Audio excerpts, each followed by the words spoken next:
racetrack in Adelaide for the new 992 launch for Porsche here in Australia. So I'm going to jump in and show you some key features of this new 911.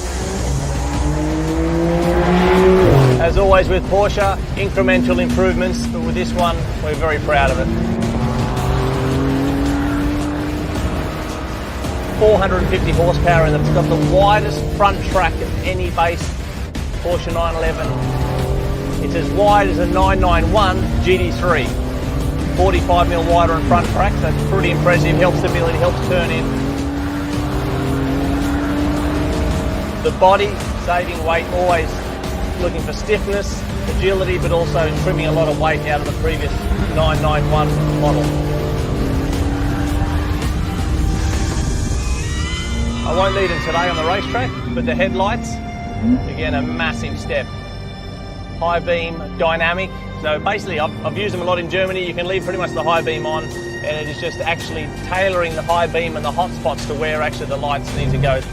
Massive step on the safety on driving at night.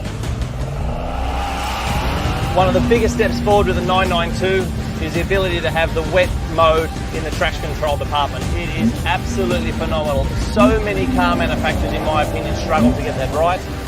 With this 992, it is absolutely leagues apart from anything we've done before, and absolutely class leading when it comes to slip control, software, detection on terms of the amount of torque you need. It's incredibly sophisticated and the best safety mode in wet conditions I've ever experienced.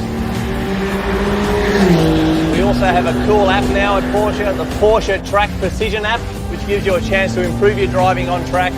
It is just staggering the amount of detail you can go into, really high-grade videos, looking at telemetry, all of your braking points, turn-in, and throttle application. So the way that Porsche have put that app together is absolutely world-class. It's actually pretty much better than what I used to have in racing, to be honest, so I wish I had it back then. I've used it, I love it, and it's a great chance also to show other people to improve their driving.